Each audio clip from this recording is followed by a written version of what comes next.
반갑습니다. 하루하루 소리를 담다 하소담입니다. 오늘 제가 낭독할 작품은 아트로포스 작품을 쓰셨던 문열 작가님의 그해 여름입니다. 2020년에 한국소설가협회에 응모를 하여 당선된 작품으로 등단작이기도 하는데요. 이야기의 주인공 이인수는 중년의 나이에 불륜이라는 늪에 빠져버립니다. 그리고 그 죄의식에 짓눌려 아무도 자신을 모르는 먼 섬 사이판으로 도망치듯 떠나죠. 그곳에서 아내의 배신을 겪은 사람 윤기철 목사를 만나게 되고 이야기는 절정에 달합니다. 살다 보면 도무지 지워지지 않는 과거가 있습니다. 잘못된 사랑, 한순간의 선택이 인생을 송두리째 바꿔놓기도 하죠. 이 이야기는 단순한 불륜의 고백이 아니라 인간이 어떻게 다시 자신을 용서하고 살아가는가에 대한 이야기입니다. 그해 여름, 재와 용서, 그리고 두 남자의 마지막 회심. 지금부터 그 이야기 들려드리겠습니다. 하소담 낭독 소리에 편안한 시간 되시기 바랍니다.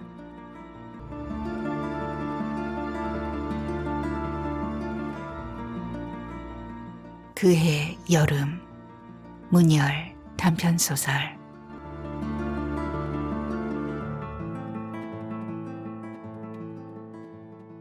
무더웠던 그해 여름, 나는 예정에 없었던 사이판 여행을 떠나게 되었다.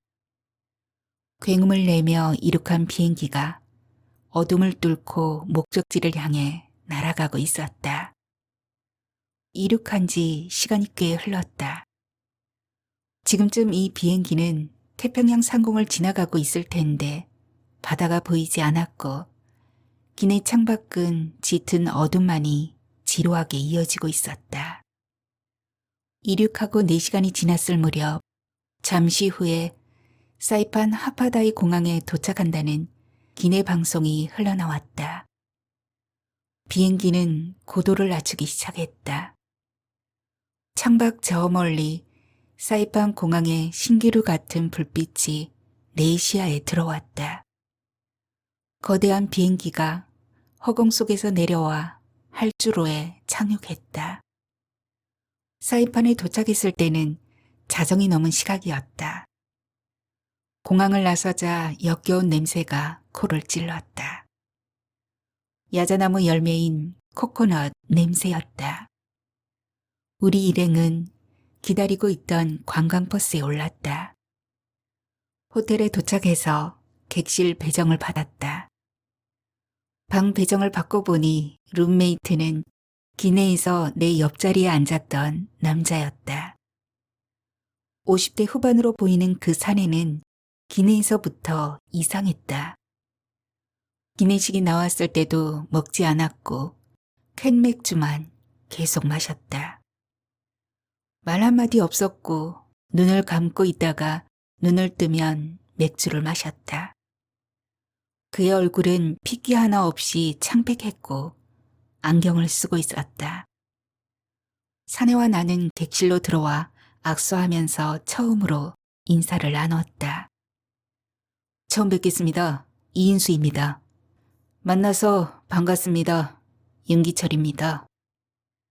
나중에 알았지만 함께 여행 온 사람들 중 혼자 온 사람은 나와 윤기철 2명뿐이었다.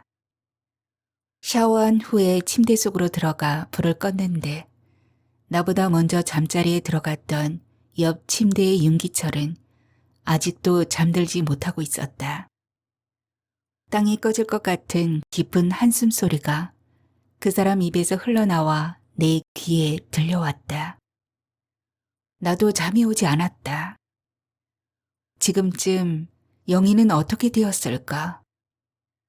그날은 일요일이어서 오전 10시가 넘도록 늦잠을 자고 있었다. 갑자기 휴대전화가 울려 잠을 깼다.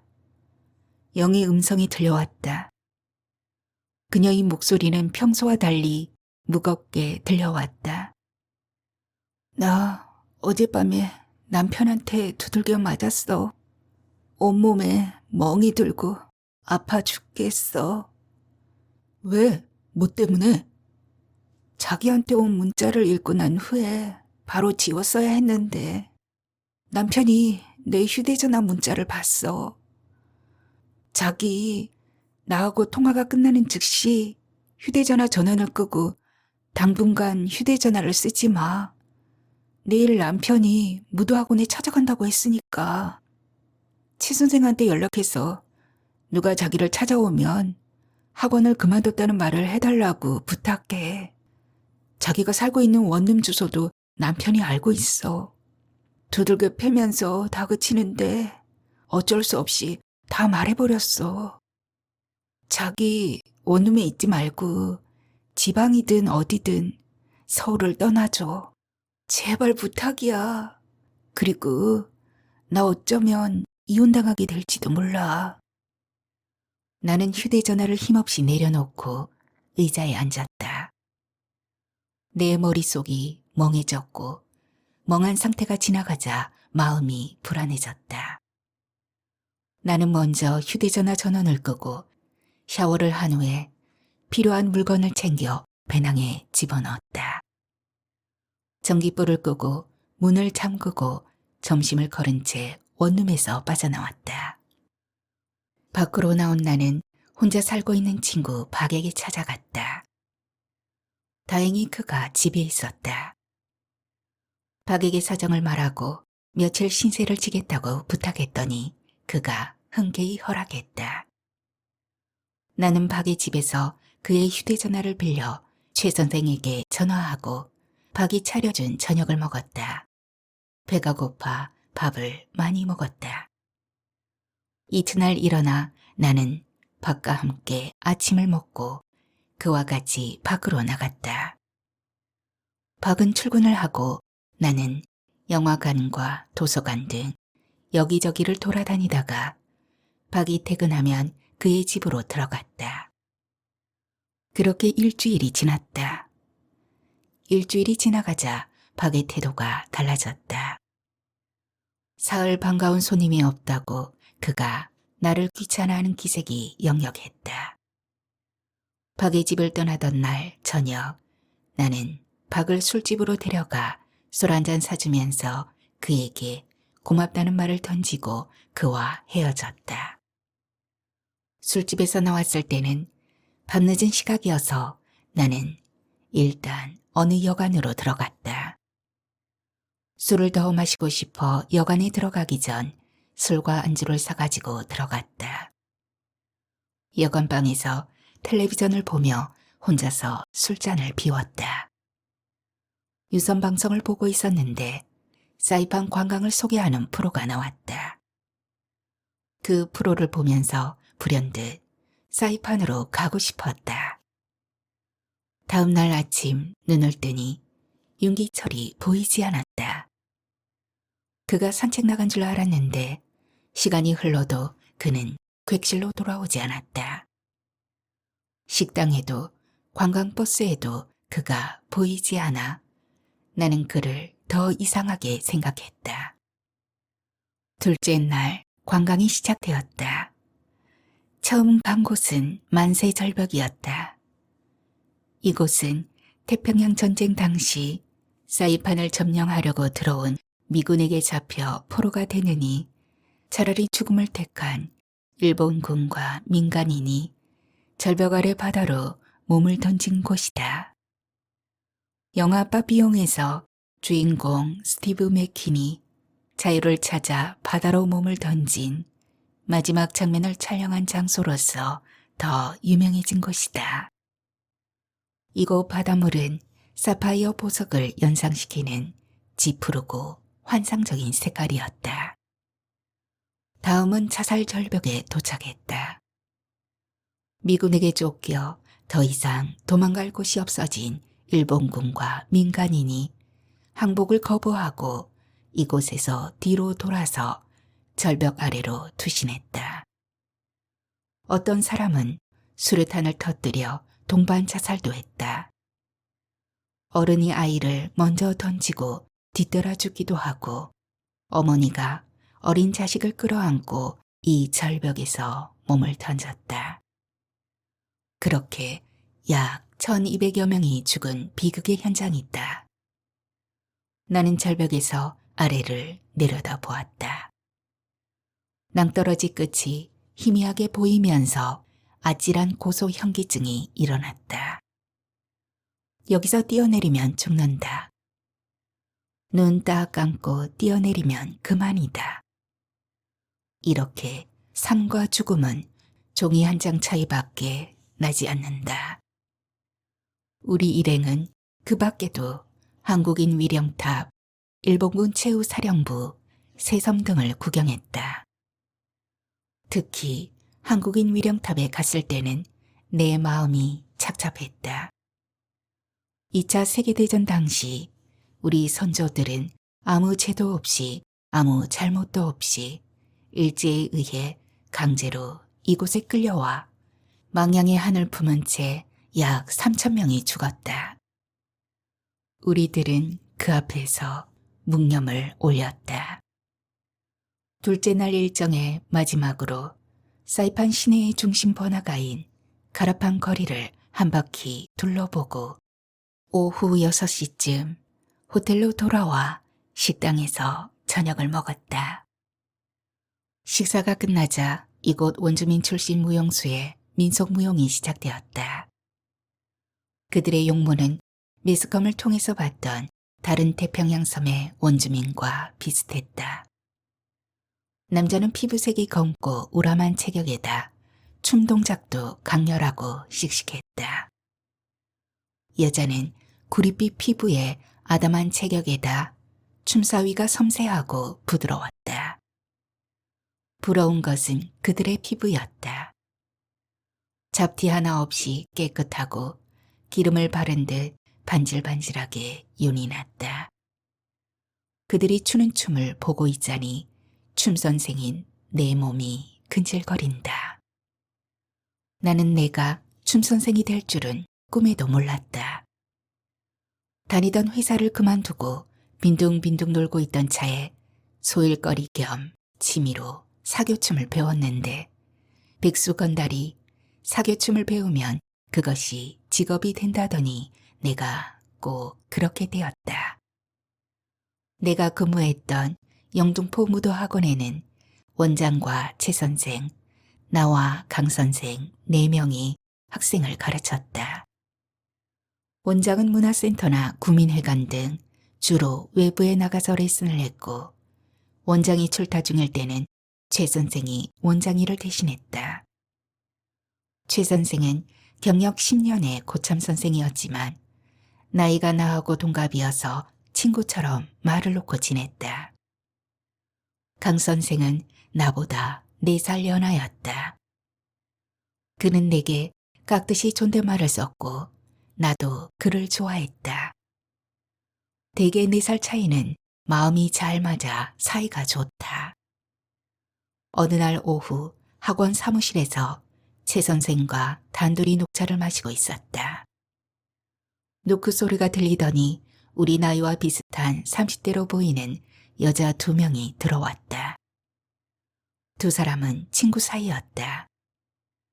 사교춤을 배우고 싶은데 사교춤에 대해 설명을 해달라고 했다.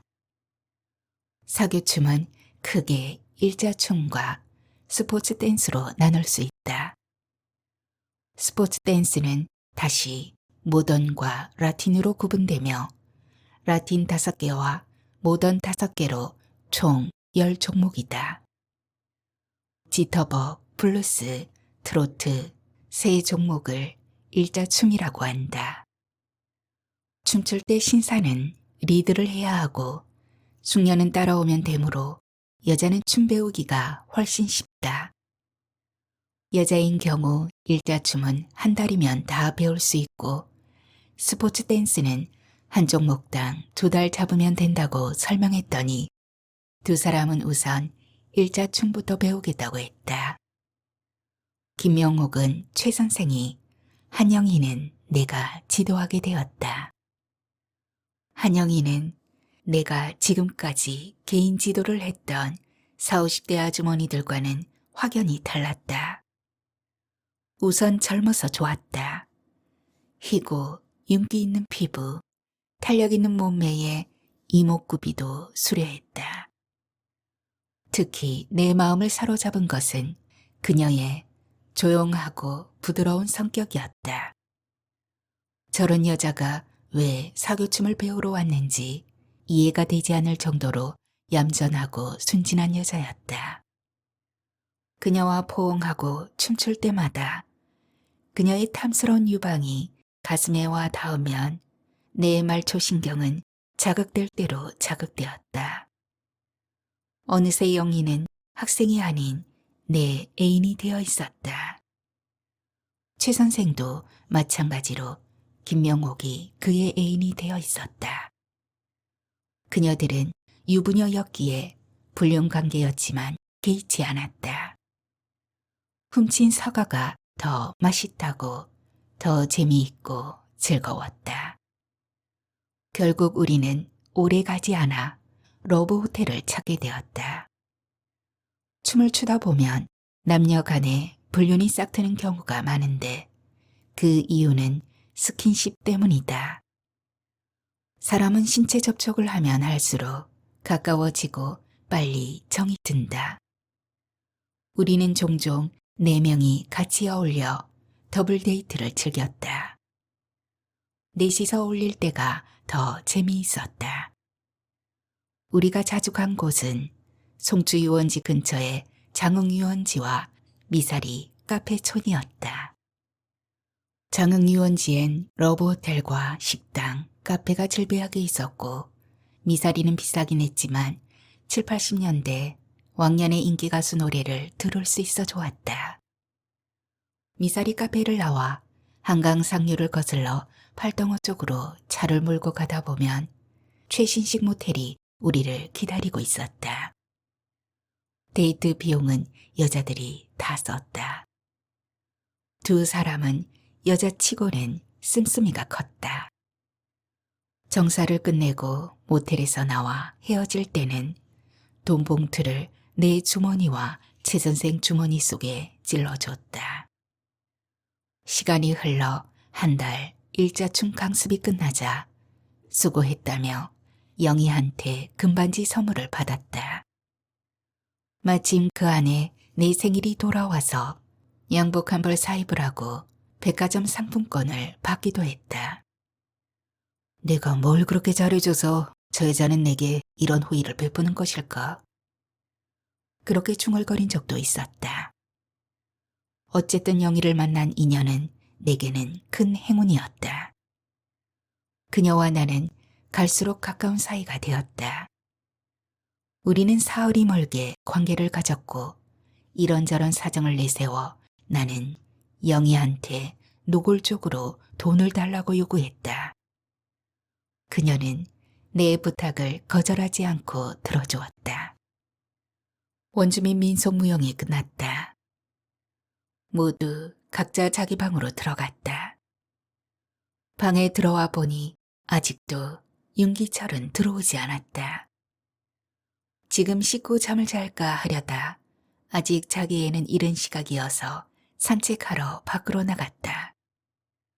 묵고 있는 호텔의 후문 중앙은 야외 수영장으로 들어가는 문이고 좌우 양쪽 문으로 나가면 백사장으로 갈 수 있다.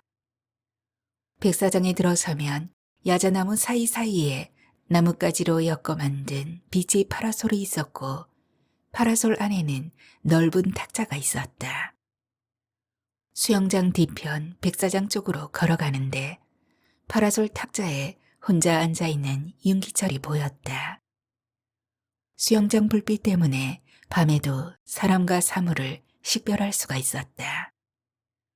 그가 나를 보더니 무슨 물건을 황급히 가방 속으로 집어넣는다. 윤 선생님 아니세요? 왜 여기 계세요? 예, 객실에 들어가기 전에 바람 좀 쐬다 가려고. 내가 질문했다. 오늘 하루 종일 안 보이시던데 구경 안 하시고 어디를? 내 개인적인 볼 일이 있어서 참석 못했어요. 그는 또 술을 마셨는지 알코올 냄새가 풀풀 풍겼다. 저는 산책 좀 하고 들어가겠습니다. 나는 그렇게 말하고 나서 호텔 주위를 한 바퀴 돌아 정문 쪽으로 갔다. 호텔 정문에는 일행 중 옆방 청년 두 사람이 나와 있었다. 나를 보더니 밤거리 구경을 같이 가자고 권해서 따라 나섰다. 얼마쯤 가다 보니 사격장이 보였다. 우리는 그곳으로 들어갔다. 곤충을 쏠 수 있다고 해서 호기심에 해봤다. 서부 영화에서 많이 봤던 리볼버 곤충이었다. 노란색 안경을 쓰고 기마개를 덮고 약 10m 거리에서 사격했다. 쏘고 나서 표적지를 확인했다. 대부분 빗나갔다. 난생 처음 진짜 총으로 사격을 해봤다.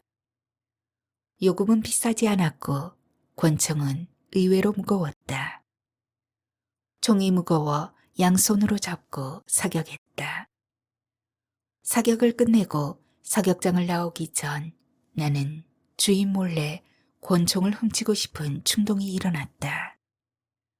이 권총을 가지고 나가서 무엇을 하고 어디에 쓰려고, 남에게 자랑하고 싶어서 혹은 자살을, 아니면 나쁜 짓을 하려고. 범죄 행위가 이렇듯이 충동적으로 자신도 모르게 저질러지는 것일까? 내 안에 숨어 있어 나 자신도 모르는 또 다른 내가 있다는 것이 놀랍고도 두렵다는 느낌마저 들었다. 다음 날 아침에도 윤기철은 보이지 않았다. 그는 또 바람처럼 사라졌다. 오늘은 셋째 날, 사이판의 진주라고 불리는 마나가하 섬으로 갔다. 그곳은 산호초로 둘러싸여 있어 바다 물빛이 투명한 코발트 색깔을 띠고 있었다.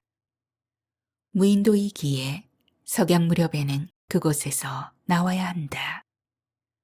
섬으로 들어갈 때 승선했던 배의 밑바닥 가운데가 투명하고 두꺼운 실리콘으로 되어 있어서 태평양 전쟁 당시 바닷속으로 추락했던 전투기 모습이 선명하게 보였다. 서울에서 사이판으로 출발하기 전 여행사 가이드로부터 여러 가지 준비물과 주의사항에 대한 리콜 전화를 받았지만 내가 가지고 온 것은 반바지와 티셔츠, 샌들과 신용카드, 그리고 여권과 약간의 여비뿐이다. 그 외에는 아무것도 들고 오지 않았다. 수영복도 가지고 오지 않았다. 여러 가지 준비물을 가지고 갈 마음도 여유도 없었다. 저녁 때 철수하기 전까지 각자 자유시간을 주었다. 나는 샌들을 손에 들고 맨발로 섬 둘레를 한 바퀴 돌기로 했다. 둘레가 1.5km 정도 된다는 이 섬의 가장자리는 백사장이고 안으로 들어가면 열대 식물과 나무가 빼곡히 들어차 있었다. 갑자기 이런 무인도에서 혼자 살고 싶은 마음이 간절해졌다. 아일랜드 탐리파 시인 예이츠가 노래했던 이니스프리라는 시가 머리에 떠올랐다. 한 바퀴 돌아 출발했던 곳으로 다시 왔다. 사람들 모두가 자기 취향대로 제멋대로다. 수영하는 사람, 기름을 바르고 일광욕하는 사람, 비치 발리볼 하는 사람과 스노클링 하는 사람도 보였다. 40대로 보이는 웬 아저씨가 스노클링을 하다가 물 밖으로 나오더니 신기한 열대어를 봤다고 큰 소리로 떠든다. 시원한 바람과 따사로운 햇살 아래서 즐겁게 놀며 휴식을 취하는 사람들, 적어도 그 시간만큼은 모두가 행복한 사람처럼 보였다. 나는 백사장에 홀로 앉아 끝없이 펼쳐진 바다를 바라보면서 배를 타고 저 바다 끝까지 가면 과연 무엇이 있을까 하고 막연한 동경심과 호기심을 품었던 어린 시절의 아련한 기억이 되살아났다. 어느새 땅거미가 내리기 시작했다. 사이판 저녁 노을이 눈부시다. 하늘엔 마치 거대한 솜사탕을 찢어놓은 것 같은 흰 구름이 떠 있고 구름과 구름 사이로 찬란한 햇살이 비치고 키 큰 야자수의 기다란 줄기와 잎이 바람에 춤추며 은빛 바닷물이 넘실댄다. 철수에서 돌아오는 배 안에서 내일 일정은 옵션 관광뿐이니 원하는 사람은 예약을 해주고 원치 않는 사람은 호텔에서 푹 쉬라고 가이드가 말했다. 옵션은 모레의 마지막 날도 가능하며 옵션의 종류는 해양 스포츠와 크루즈, 매직쇼 등이 있다는 얘기도 덧붙였다. 호텔로 돌아와 가이드한테 옵션 관광이 뭐냐고 물으면서 설명을 부탁했다. 옵션 관광은 추가 요금을 받고 진행하며 내일 갈 수 있는 곳은 카지노와 러시안바, 수습해 호수와 정글 투어, 다이빙과 원주민 문화체험 등이 있다고 가이드가 설명했다. 러시안바에 가면 섹시하게 생긴 러시아 아가씨와 술을 같이 마실 수 있고 스트립쇼도 볼 수 있으니 가면 재미있다고 은근히 꼬드긴다. 소개비를 챙겨 먹으려는 앙큼한 수작임을 나는 단박에 알아차린다. 러시아 여자들이 여기까지 와서 외화벌이를 하고 있는 모양이다. 수습해 호수는 처음 들어본 호수였다. 어떤 호수냐고 물었다. 태평양 전쟁이 끝나갈 즈음에 일본군이 증거인멸을 하려고 정신대 여성에게 뱃놀이 시켜주겠다고 속여서 그 호수로 데리고 가 수십 명을 물에 빠뜨려 익사시킨 곳이라고 대답했다. 내일은 자유시간을 갖고 모레 가겠다고 예약하고 나는 객실로 들어갔다. 넷째 날이 되었다. 윤기철은 어제 들어오지 않았다. 오늘은 일정이었기 때문에 여유가 있었다. 아침 식사도 거른 채 오랜만에 늦잠을 잤다. 9시쯤 일어나 차 한 잔을 마시고 욕실로 들어가 샤워와 면도를 하고 가벼운 차림새로 사이판 거리로 나섰다. 사이판의 공용어는 영어이지만 일본어도 잘 통한다. 거리의 광고판과 상점 간판에도 일본어가 눈에 자주 띄었다. 이곳의 가게와 식당, 호텔 주인이 대부분 일본인이다. 그들이 이곳 상권을 장악하고 있었다. 여기가 내 마음에 든 점은 연평균 섭씨 27도의 따뜻한 날씨 때문이다. 겨울옷이 필요 없고 난방도 필요 없다. 따뜻한 것은 좋은 것이다.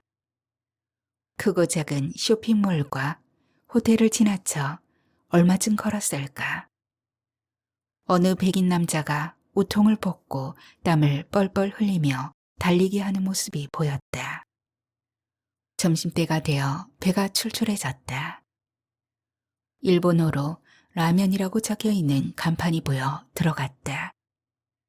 라면만 파는 라면 전문 식당이었다. 메뉴판을 보니 된장라면, 간장라면, 고기라면, 야채라면, 중국라면, 라면 종류가 이렇게 많은 줄 미처 몰랐다. 된장라면을 주문해서 한 그릇 먹고 나왔다. 일본 라면은 한국 라면과는 맛이 완전히 달랐다. 지도책 하나 달랑 들고 저녁 때까지 싸돌아다니다가 해질 무렵이 되어서야 호텔로 돌아왔다. 식당에서 저녁 식사를 하고 방에 들어갔다.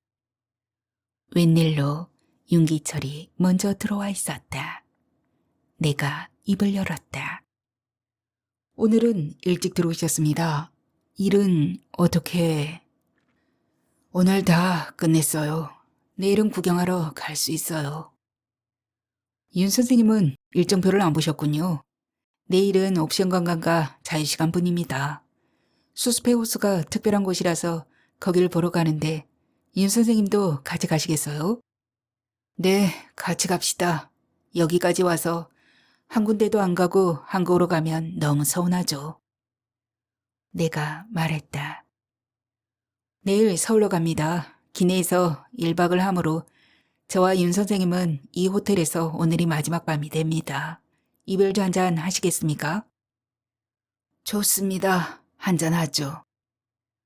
기내에서 구입한 면세양주 한 병과 냉장고에 넣어둔 육포와 생수를 꺼내 탁자에 올렸다. 나는 위스키에 물을 타서 마셨고 윤기철은 스트레이트로 마셨다. 술이 두어 순배 돌자 얼근하게 취기가 올랐다. 저 윤 선생님한테 한 가지 질문이 있는데 여쭤봐도 되겠습니까? 네, 말씀해 보세요.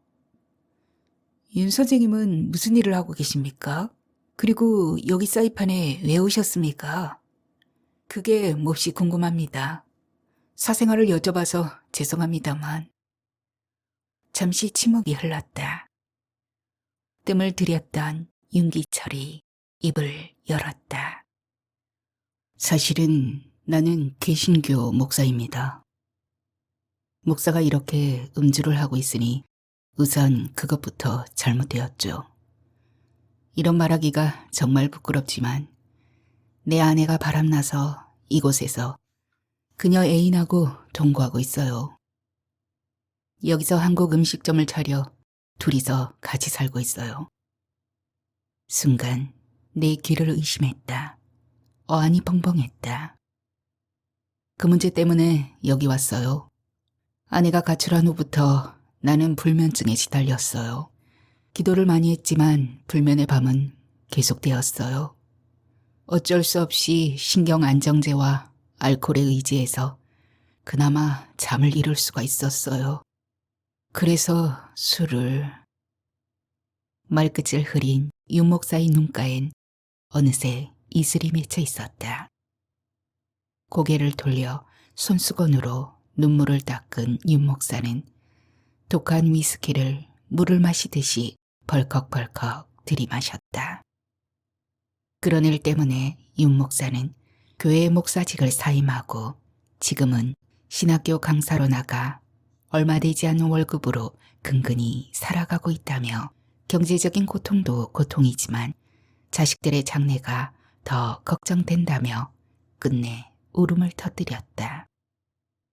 무거운 침묵이 흘렀다. 방 안의 공기마저 무거워서 숨쉬기조차 어려웠다. 얼마 후에 내가 질문했다. 부인 되시는 분을 만났습니까? 예, 물론 만났죠. 나를 보더니 이혼하자고 합디다. 나는 잠자코 다음 말을 기다렸다. 용서해달라는 말은커녕 이혼하자고 했을 때 내 피가 거꾸로 도는 것 같았어요. 칼이 있었으면 그때 그 여자를 찔렀어요. 목사도 사람입니다. 감정이 있어요. 윤 목사는 술을 더 마신 후에 말했다.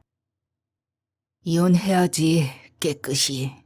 그녀 가슴엔 이미 다른 남자가 들어와 있는데. 나는 더 할 말이 없어 듣고만 있었다. 대작을 끝낸 후 나는 방에서 나와 호텔 뒤편 백사장으로 갔다. 밀려오는 파도와 모래가 발등을 때린다. 가슴이 답답하고 눈물이 나올 것만 같다. 시원한 바닷바람을 깊이 들이마셨다. 묵고 있는 방 쪽으로 고개를 돌려보니 불이 꺼져 있었다. 아마 윤 목사는 잠자리에 든 모양이다. 다른 직업은 몰라도 성직자만큼은 순결을 지키며 독신으로 사는 것이 바람직하다는 생각이 들었다. 성경에도 그렇게 나와 있다.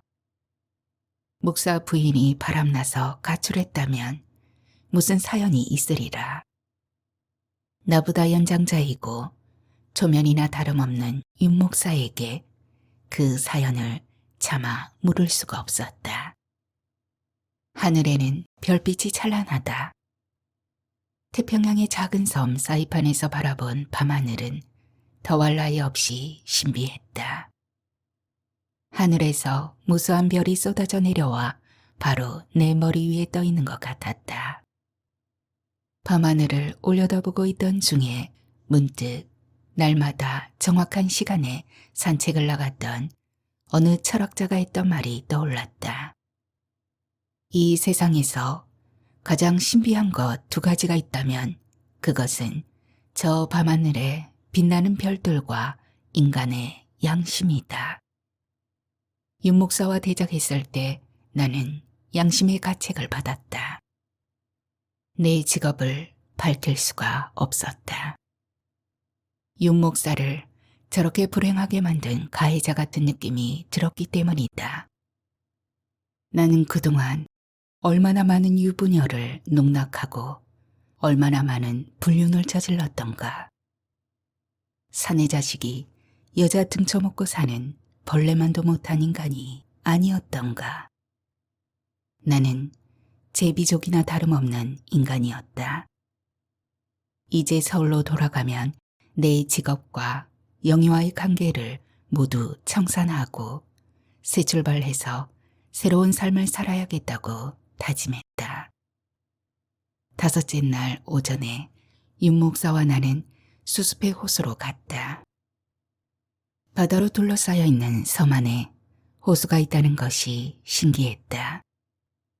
그곳에 도착해서 호수를 둘러봤다. 바람이 불어와 호수의 물결이 잔잔하게 퍼져나갔다. 일본군이 정신대 여성들을 익사시킨 곳이라고는 믿기지 않을 정도로 호수는 고요하고 평온해 보였다. 언제 그런 일이 있었는가 하고 수습의 호수는 밤문했다. 호수를 바라보면서 잠시 상념에 잠겼다. 내 인생도 저렇게 잔잔하고 평탄한 삶이었으면 좋으련만 불행하게도 그렇지 못했다. 일본군은 자신들의 치부를 감추려고 정신대 여성을 호수에 던졌다면 나는 수치스런 나의 과거를 호수에 던져 수장시키고 싶었다. 죄 없는 여성을 강제로 끌고 와 정조를 유린하고 그것도 모자라 죽이기까지.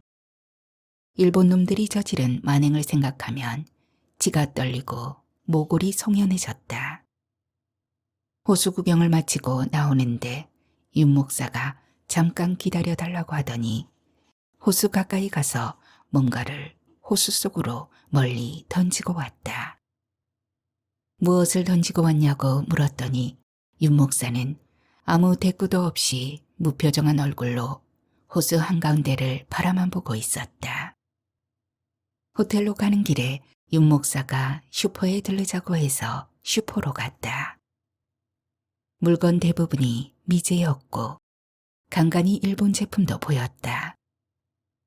어제 얻어먹었으니 오늘은 자기가 사겠다고 하면서 윤 목사는 버드와이저 맥주와 땅콩을 사가지고 나왔다. 우리는 해변으로 가서 비치 파라솔 아래 자리를 잡았다. 맥주 한 잔을 마시고 윤 목사가 내게 물었다. 나는 그렇다 치고 당신은 여기 왜 혼자 왔어요? 저는 혼자 여행하는 것을 좋아하고 또 오래전부터 사이판에 와보고 싶었습니다. 나는 그렇게 애둘러 대답하고 윤 목사에게 질문했다. 목사님, 그런 불행한 일이 왜 일어났는지 사연을 알고 싶습니다만. 파도의 시선을 꽂고 있던 윤 목사가 천천히 입을 열었다. 돈을 더 벌려고 식당을 차려 관리를 집사람한테 맡겼죠. 그런데 그만 단골 손님과 눈이 맞아. 윤 목사는 자기 아내가 그렇게 자기를 배신할 줄은 꿈에도 몰랐다고 했다. 그가 다시 입을 열었다. 식당을 차린 게 내 잘못이었어요. 관리를 아내에게 맡긴 것이 내 실수였어요. 돌이켜보면 돈 욕심을 낸 것이 비극의 시작이었어요. 나는 하나님이 내린 벌을 받았다는 생각이 들어요. 목회하는 사람이 돈 욕심을 낸 것에 대한 하나님의 벌을. 나는 고개를 몇 번 끄덕이고 나서 윤 목사에게 말했다. 부인을 만났을 때 잘 설득해서 설득 같은 소리 하지 마시오. 설득했지만 아무 소용없었어. 그 여자를 만나고 나서 나는 그날 저녁 칼을 샀어요. 며칠 전 백사장에서 당신을 만났을 때 내가 황급히 가방 속으로 집어넣은 게 그날 샀던 칼이었어. 하지만 목사가 그러면 됩니까? 아까 호수에서 물속에 던진 게 그 칼이었어. 이제 난 내 아내를 잊기로 했어요. 그 여자와 이혼하기로 결심했어요. 그것이 용서인지는 잘 모르겠지만. 윤 목사가 내게 물었다. 이인수 씨는 올해 몇이요? 30입니다. 아직 미혼이요? 네. 당신은 얼굴도 잘생기고 체격도 좋은데 왜 아직도. 올해부터 준비해서 이왕이면 내년에 결혼하지 그래요. 내년에 월드컵 대회가 열리고 그것을 기념하는 뜻에서. 앞으로 결혼 잘하세요. 잘 알고 있겠지만 배우자의 선택은 인생에서 가장 중요한 선택이니까 나처럼 되지 말고.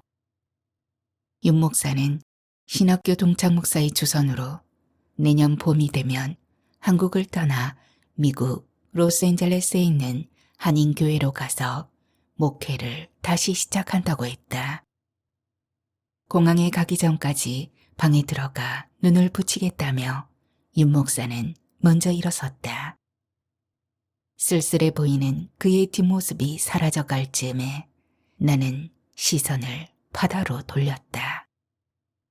바다는 점점 붉어져 가고 있었다. 서쪽 하늘에는 짙은 주황색 태양이 뉘엿뉘엿 지고 있었다. 저녁 노을에 붉은 기운이 투명한 하늘과 바다로 멀리 퍼져나가고 있었다. 황홀한 노을빛은 마치 갈 곳을 몰라 오래도록 헤매고 있는 외롭고 지친 내 영혼을 잠시 위로해 주는 듯이 나의 가슴속 깊이 오래오래 남아 있었다. 우리 일행은 공항에 도착했다. 2시간 후에 비행기가 이륙한다. 출국 수속을 마치고 기내로 돌아왔다. 올 때처럼 윤 목사와 같이 앉게 되었다. 빠른 속도로 비행기가 질주하기 시작했다. 이윽고 거대한 비행기가 대지를 박차고 호공 속으로 솟구쳐 오르자 기압 차이로 인해 귀가 멍해졌다. 윤 목사는 고개를 뒤로 젖히고 눈을 감고 있었다. 자신의 과오를 반성하고 회개하고 증오의 칼을 호수에 던지고 사이판을 떠나온 윤 목사를 나는 다시 생각해 보았다. 내년이 되면 조국을 떠나 타국으로 가서 새로운 삶을 시작하는 윤 목사의 앞날에 그가 믿고 의지하고 있는 하나님의 은총과 가호가 항상 함께하기를 간절히 기원했다. 비행기가 몹시 흔들렸다. 내가 돌아갈 땅과 나의 미래가 이 비행기처럼 흔들리는 것 같아 불안스러웠다. 나는 앞으로 나의 과거와 단절된 새로운 인생을 살아가야 한다. 그런 부담감 때문인지 눈을 감아도 잠이 오지 않는다. 잠이 들기는 영 틀린 밤이다. 기내 창 덮개를 열었다. 밤하늘에 별들이 쏟아져 내릴 듯 총총하다. 숨을 곳도 머물 곳도 없는 저 은하계의 나그네가 되어 우주를 또 돌아다닐 수는 없을까. 가슴 속에 가닥 모를 슬픔이 샘물처럼 고이기 시작한다. 기내의 창에 비친 내 얼굴 모습은 일그러져 있었다.